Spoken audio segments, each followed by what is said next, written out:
sister ruined my reputation to save hers 15 years later. She confesses in a letter, so I let everyone know the truth. I stared at the letter in my trembling hands, the ink smudged slightly from my sweaty fingertips. The handwriting was unmistakable, my sister Caroline's looping, elegant script. For 15 years, I'd avoided anything with her name on it, choosing instead to live in the shadow of the lie she had crafted. Yet, here I was, holding her confession, the truth I had begged for when it mattered. My reputation, my dreams, my life had been shattered because of her. And now she wanted to make amends?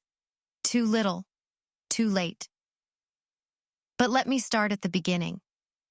15 years ago, I was 21, fresh out of college, and on the brink of starting a career in journalism. My sister Caroline, a year older, had always been the golden child. She had a beauty queen's face, the poise of a politician, and a knack for making people believe she could do no wrong. At a party, one summer night, everything changed. "Rachel, I need to talk to you," Caroline whispered urgently, dragging me away from the crowd and into the dimly lit hallway of the house. Her cheeks were flushed, her eyes darting nervously. "What's wrong?" I asked, confused by her panicked expression. She bit her lip. I made a mistake. A big one." "What kind of mistake?" Before she could answer, a voice boomed behind us. "There you are!"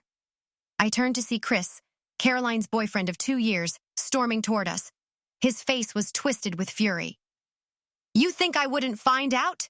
he spat, glaring at Caroline. "I don't know what you're talking about," she said, her voice trembling. "You cheated on me," Chris roared. "I saw the text, Caroline. I know about you and Daniel." My stomach sank. Daniel was a mutual friend, someone Caroline had been spending an unusual amount of time with lately. "Chris, please," she pleaded. "Let's talk about this in private." He shook his head. "Number, I'm done with you." And just like that, he stormed out. Caroline turned to me, her face pale and desperate. "Rachel, you have to help me." "Help you? How?" Her voice dropped to a frantic whisper. "Everyone's going to find out. It'll ruin me. But if they thought it was you..." I blinked. "What are you saying?" "You're not dating anyone right now. People won't care as much if it's you. Please, Rachel, just this once." My jaw dropped. "You want me to take the blame for your cheating?" "Please," she begged, clutching my arm. "You don't understand. If this gets out, it'll destroy everything I've worked for." I stepped back, shaking my head. "No, Caroline, I won't do it." But it didn't matter what I said. By the next day, the rumors were everywhere. Rachel's been hooking up with Daniel behind Chris's back. No one believed my protests.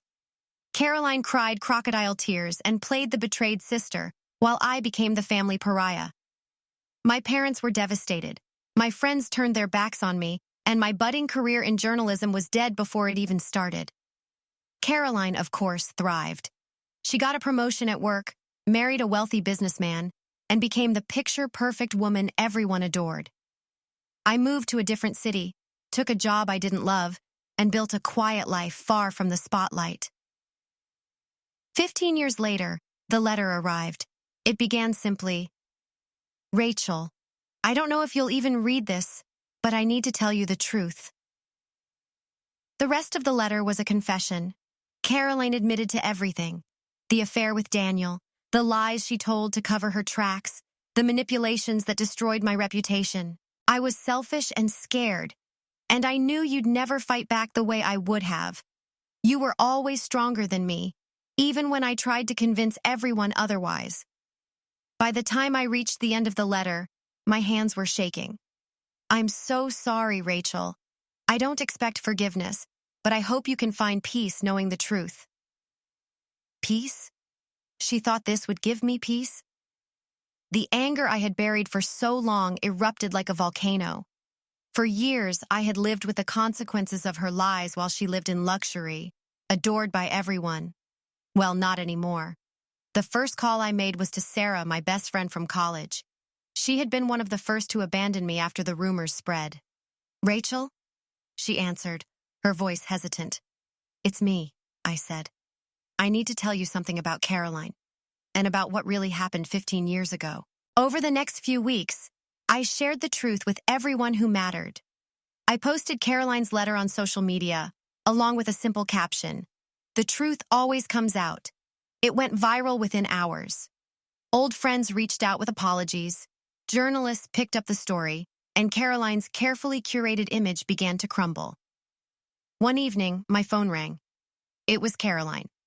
I hesitated, my finger hovering over the ignore button. For 15 years, I'd avoided her. 15 years of building a life where her voice was just a distant echo in my mind. But now there it was again, her name lighting up my screen. I took a deep breath and answered. "Rachel." Her voice cracked the second she spoke, and I could hear the weight of regret and fear in it. "Please, can we talk?"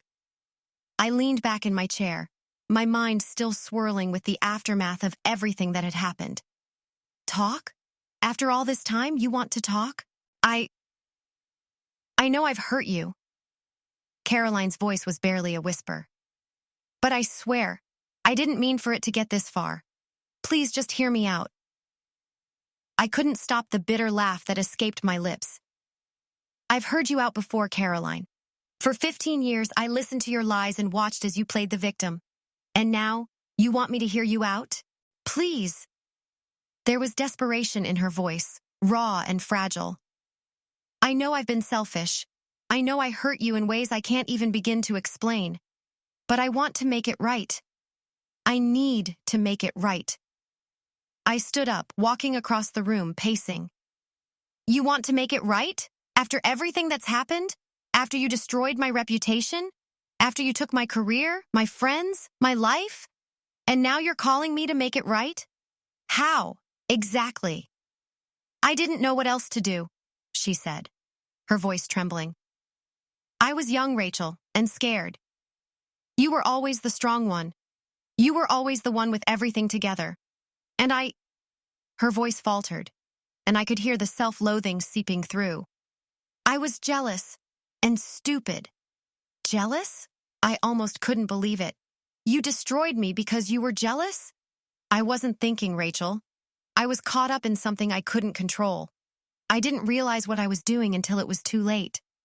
I thought it would blow over. I thought you'd just go along with it." I closed my eyes, squeezing them shut, fighting back the surge of anger that threatened to overwhelm me. "You used me, Caroline, for your own gain.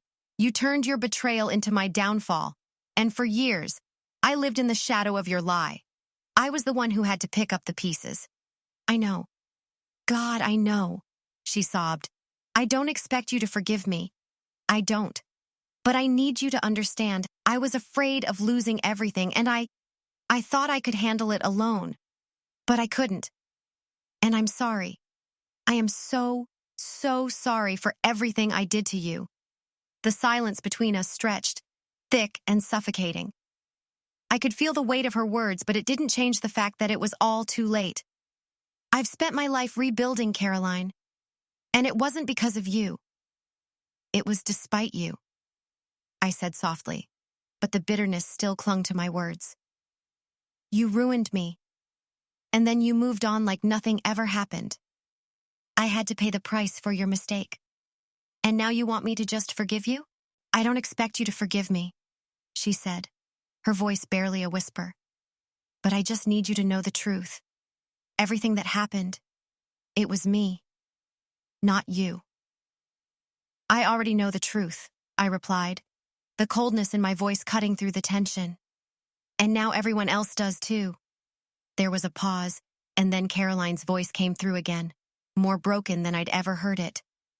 "Rachel, I didn't think you'd do this. I didn't think you'd expose everything."